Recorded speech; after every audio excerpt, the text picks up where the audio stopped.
于朦胧的工作室在2025年的9月11日正式对外公布一则公告，内文大致是：于朦胧于9月11日坠楼，经警方调查，已排除刑事嫌疑。乍看之下，这似乎就是一场意外，但就在他坠楼几天后，陆续出现了一些影片以及事发当下的文字叙述，而这些资讯和官方说法存在着不同叙事，所以也让大众开始猜测是否真的只是一起酒醉意外。甚至有网友透过这些资讯尝试还原于朦胧在事发前的行动轨迹，所以我们来看一下各个说法的时间轴。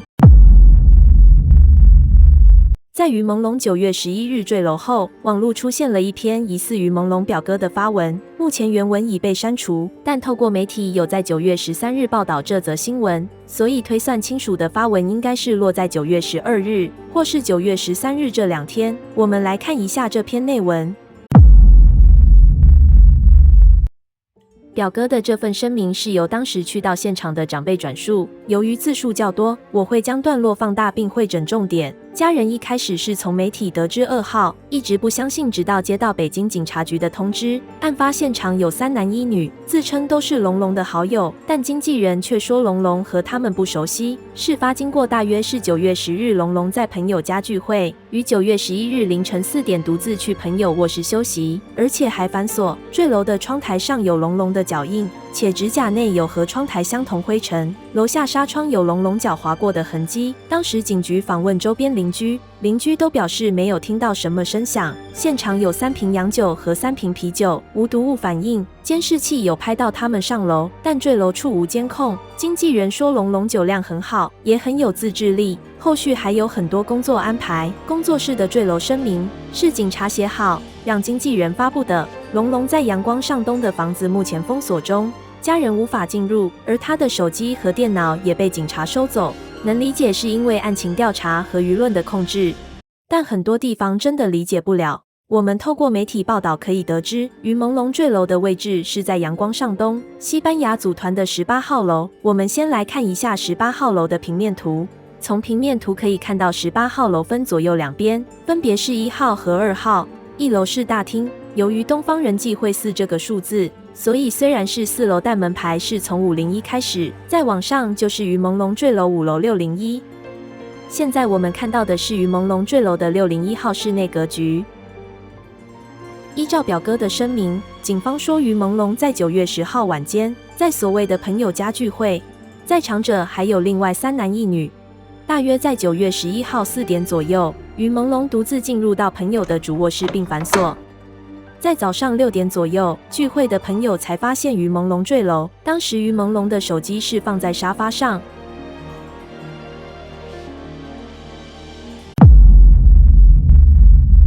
就在疑似表哥发文后，又出现了第2篇的陈述。第2篇陈述根据媒体报道是在9月13日的清晨发布的。第2份的陈述总共有2章，而这篇陈述又多了一些详细的内容，以及提出了不理解的地方。首先，这份陈述称于朦胧为哥哥，或许我们可以猜测发第2篇陈述文的人，大约比于朦胧和表哥的年纪都还要来得小。我一样将重点汇整，以利观众们了解。经纪人和助理在做笔录的同时，警察写好让他们发的。第一时间联系经纪人哥哥坠楼的是物业人员，并非警察。舅母是在9月11日中午12点接到警察的电话，在场的3男1女的口径一致，都声称是酒喝多了。小区遛狗的人先看到3男1女，其中1人看到我哥，并脱了衣服给哥盖上。刚办好法国签证，没有吃过任何药、精神类药物。3方定性后未意外，知道3男1女的名字，但暂时没记住。有唱歌的演员，有一定知名度。刚刚打赢200万官司，正在执行中。在北京有买房的能力，但没有买。监控有拍到哥哥和3男1女一起上楼。虽然第1份陈述有说到，因为是家中年长者从警察那得知事发的经过，当下无法及时传讯息或打电话给其他亲属讲述，所以讯息可能存在着一些偏差。而我们综合这2份陈述的内容，会发现到似乎有些地方存在着一些奇怪之处。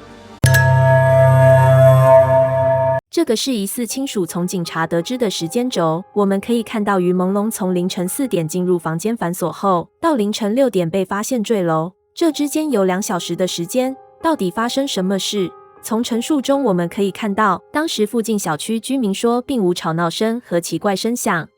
我们先来看一下阳光上东小区，于朦胧坠楼的18号楼为西班牙组团，西班牙组团总户数为426户。正中间的18号楼就是事发地，于朦胧在18号楼的前方坠楼。如果以最靠近事发地的楼层来看，大约是这4栋楼。这4栋楼的总户数约落在230多户左右。在凌晨4点到6点最安静，也是大家熟睡的时候，安静的连狗叫声都会很明显。一个成年男子的坠楼却没有引起任何骚动，且整个小区难道都同一时间入睡？没有晨运的居民，没有熬夜打电动的居民，没有浅眠容易被惊醒的居民，更不用说整个阳光上东总户数为2483户，只有一位遛狗的小区居民发现，而发现的原因还不是因为听到声响。不论是一同聚会的朋友没有听到坠楼声音，连街坊邻居都无人听见奇怪的声响。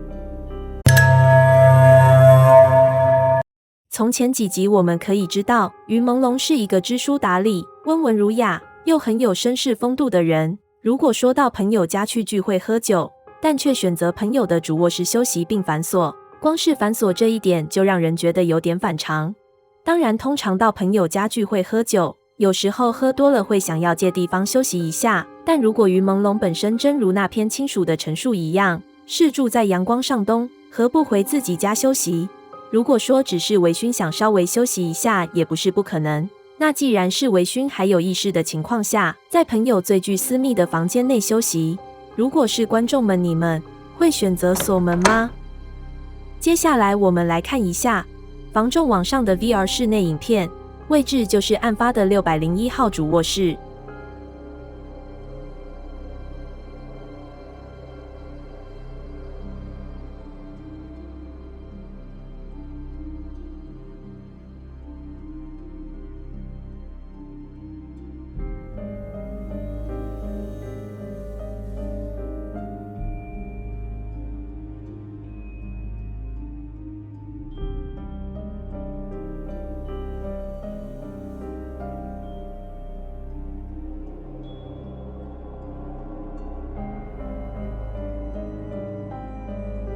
接着是卧室系的画面，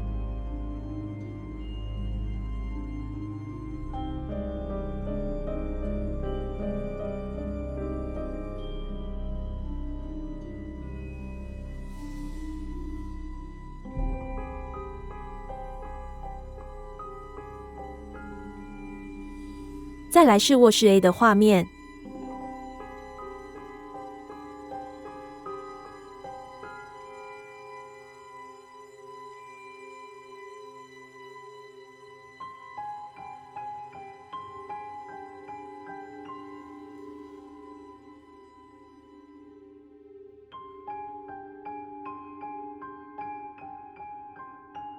当然，我们也能假设于朦胧已经是喝醉、意识已经模糊的状态下，他有没有可能锁门呢？很大几率是有可能的。前面有说到，如果于朦胧喝醉、意识不清楚的情况下，很大几率会锁门，因为他可能误以为是回到自己房间，但纱窗被扣开到底又是什么情况？从最早爆料于朦胧坠楼的八卦博主，在第一篇尚未修改的贴文可以看到，他说于朦胧进主卧室反锁，纱窗被于朦胧扣开。还记得在前几集有一个小区居民在讨论纱窗的影片，现场有几位说纱窗根本打不开，只有一位阿姨说打得开。窗户怎么掉下来呢？我打不开的。对啊，那窗户打不开的，里面打不开。打得开，打得开吗？里面那窗户轻轻就打开了，我们都打不开。我老干这事了。那他为什么还把这个纱窗挤破能打开？对啊，我在里面试了，不好打。还有纱窗，你们没打会？我们不会打哦。那我们来看另一个影片，这个影片自称也是住在阳光上东的艺人，在自家拍了一段关于纱窗的影片解说。声音就会有一点点吵，你看大家可以听一下。然后它里面就是一个纱窗，这个纱窗我给大家展示一下，侧面看看，它其实是一个非常有弹性的、很松的一个窗。然后这就是这个纱窗，这个纱窗它四边不知道能不能看见，它有4个条，它四边，这个它四边其实是4个白色的条，然后压着这个中间的这个纱网，然后这4个条呢，其实它是很容易，就是你一抠就可以取掉，就是一根。然后当你4根都取掉的情况下，我把这边也就给取掉，取掉2根，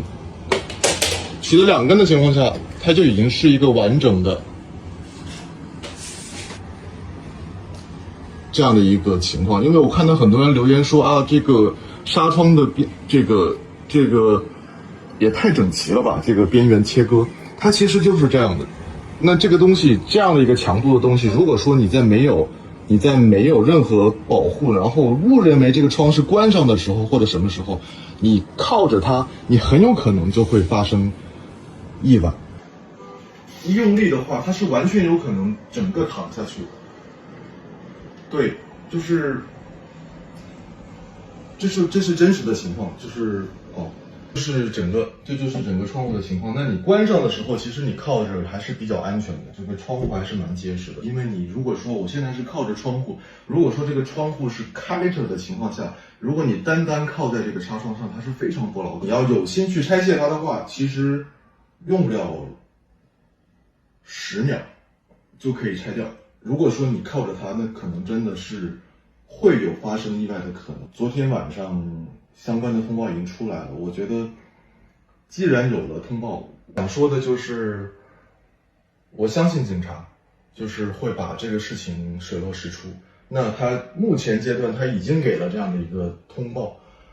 我就相信这是一个真实的。我想事情非常简单，我就相信这是一个非常真实的情况。在小区里其实短暂的，根据这位议员所说的阳光上东的纱窗是一个属于有弹性的纱窗，加上4周用来固定的塑料胶条，如果有心想要拆，其实也是拆得掉。从实际现场案发照来看，纱窗只剩一面连着窗框，从掉落的纱窗来看，周围的线条很平整。如果如刚刚那位议员所示范的影片一样的话，这面纱窗应该是有3边的固定条被拆卸掉。那么问题来了，一部分的人说好拆卸，另一部分的人说根本打不开，到底谁才是正确的？接下来我们即将看到在事发后，实际进入到601号房看房的网友亲自实测纱窗的密合度，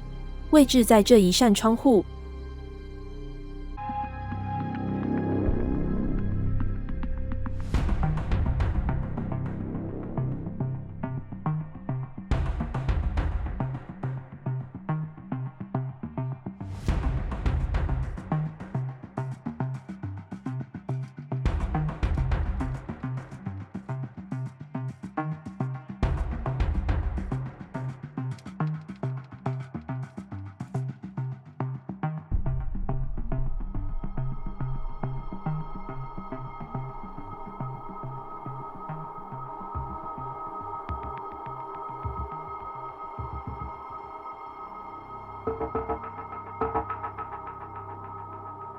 接下来是这个位置的纱窗测试。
首先，我们从去现场看房的网友直播影片可以看到，不论这位网友是大力推或是大力锤，纱窗非常牢固。即便我们可以看到这位网友在捶打时，窗框有露出缝隙，但纱窗还是牢牢地固定在纱窗。亦或是这位网友有从中间拉起一部分的固定胶条，也看得出来必须要从4个角落才能抠起来。而网友本身还有做美甲，直到美甲都抠断了，他也无法像前面那位艺人说的一样，轻松的抠起胶条。更别说于朦胧如果是酒醉意识不清的情况下，还能精准的在非常密合的交接处抠起胶条。在一般人的经验里，喝醉酒的人连照顾自己都有困难，普遍认为什么事都做不了。然而翻开医学与行为科学的文献，有可能会颠覆我们以往的直觉。这是一篇发表在《国际环境研究与公共卫生期刊》，并收录在美国国家医学图书馆的正式文献。研究标题为《酒精引起的记忆断片》。大众普遍认为酒精对中枢神经影响是全面的，但其实影响最大的是在于记忆的部分。神奇的是，即便喝醉了，依然可以维持基本的社交和操作技能，例如和朋友聊天和开车。讲白一点，就是你喝醉了，前一天你做什么事你可能会完全不记得，或是只记得一些。例如你喝醉了依然可以从包包拿出钥匙打开大门，你依然有办法开车操控方向盘，你即便喝醉了也能将快没电的手机充电，只是隔天起床你会忘记你到底做了什么。那为什么喝醉了还能做一些日常的举动？因为肌肉记忆，那些你早就做了1000万次的日常，不需耗费脑力也有办法自然完成。所以如果说于朦胧每天回家的习惯是锁上房门，接着打开窗户，抠下超级难抠的纱窗胶条，享受徐徐的微风已经成为他的日常，他当然有办法在喝得烂醉时完成一系列举动。从这份声明我们可以看到，警察告知家属有关于案发的一些细节。第一，窗台上有他的脚印；第二，手指甲有和纱窗相同灰尘；第三，楼下纱窗有他脚划过的痕迹。首先，我们得先初估一下窗台到下层纱窗的距离。我们先来看当时在现场的警察用皮尺测量，从601号的窗框到下一层纱窗的距离。如果这样我跟你说我看得出来，你一定会说我在唬烂，所以我换一个方式。还记得当时出来示范纱窗的艺人吧？他的身高180公分，以他当比例尺的话，我们可以看到窗台的高度大约落在他的下肋骨左右，所以我们可以预估窗台距离地面的高度约落在90到105公分左右。我们就取中间值97公分，加上中国住宅设计规范也有说到，低于90公分的窗台应设置防护网。依照这影片来看，无防护网的情况，有可能窗台的高度是大于或等于90公分。我就取中间值约97公分，再透过 AI 帮我略估楼层之间的距离，约莫可以得出从坠楼的窗台到下一层的纱窗高度大约落在167公分，而于朦胧的身高实际为182公分。你多高？朦胧你多高？我昨天才量的，82。那我们就来探讨一下关于楼下纱窗有他脚划过的痕迹。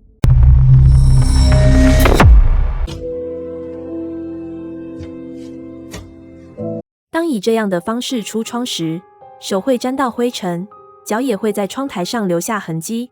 相信观众或多或少都有像那些年我们一起追的女孩这张图一样，坐在围墙上的经验。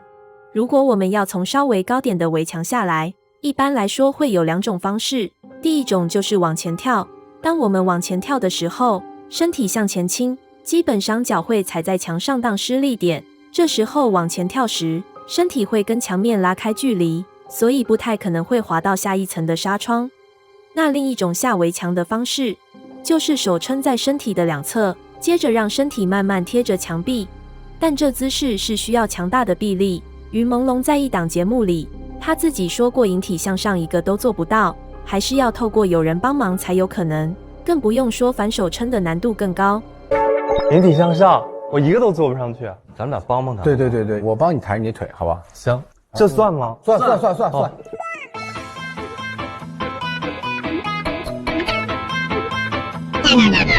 当然，如果他真的在酒醉的情况有办法做到，那脚在下一层纱窗造成的痕迹，是否应该是偏向较直向的痕迹？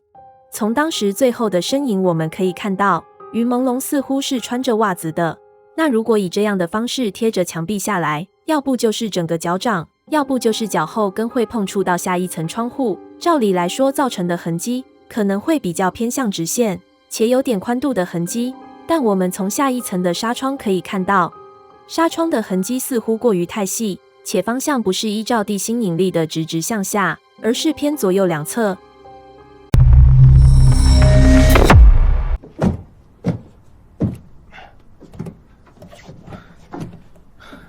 但当如果以这样的方向出窗，有很大几率会有2种方式。第一种，脚直接踩空，身体就会往后摔，那这样脚也不容易滑到楼下纱窗。第二种就是当他2只脚都踏出去，发现踩空了，且眼明手快的及时抓住窗户下缘，那他的脚确实有可能会滑到下一层的纱窗。但是有个问题，当人从5层楼高掉落时，大约不到2秒钟就会撞击地面。正常人发现踩空到想抓住东西，过程需耗费 0.6 秒。但根据研究显示，酒精会对动作前的反应时间造成负面影响，所以喝酒后意识到踩空的反应会再更慢。当然，他如果像007的庞德一样，平日训练有素，连原本做引体向上都很难的他，突然肾上腺素飙升抓住窗框，在呈现这样的姿势时，脚还真的会在下一层纱窗产生痕迹，且本能的会想用前脚掌踩着，增加接触面积和摩擦力。那留下的痕迹或许应该要偏向类似前脚掌的半圆形或是有宽度的痕迹，但相较之下，下一层纱窗的痕迹似乎有点太细了。从调整纱窗的明暗度后来看，上面的痕迹似乎有点过细，那这么细的划痕还会是什么造成的？如果说它是以头下脚上的方式出窗，那手指头是最先会碰到下一层纱窗，而手指头所造成的痕迹的确会比脚部造成的痕迹还要来得细。当然，于朦胧毕竟不是蜘蛛人的化身，这样违反人体工学的方式，单靠他自己能办到吗？从 VR 影片我们可以看到601号房间的门锁是属于水平式门锁，我也亲自询问了那位到601号房看房的网友，和他确认是否真的是水平式门把。我另外找了一样是西班牙组团的房型，而这水平式门锁本身除了可以从门外用钥匙开锁以外，它其实也能用钥匙从门外上锁，所以反锁这个说辞是否真的是于朦胧自己反锁的，就跟柯南的密室剧情一样，现场其实已经无从得知，只能凭在场者的说辞。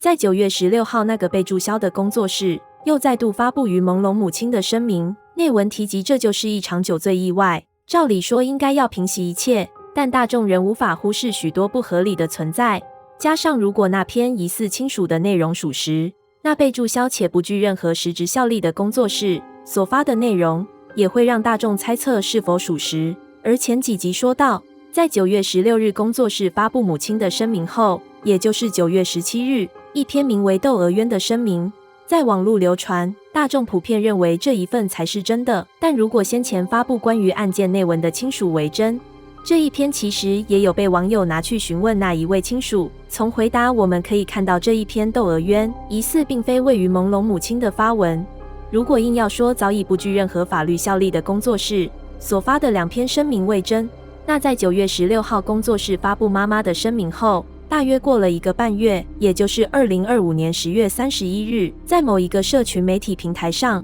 突然出现了一篇贴文，又让大众更觉得事情不单纯。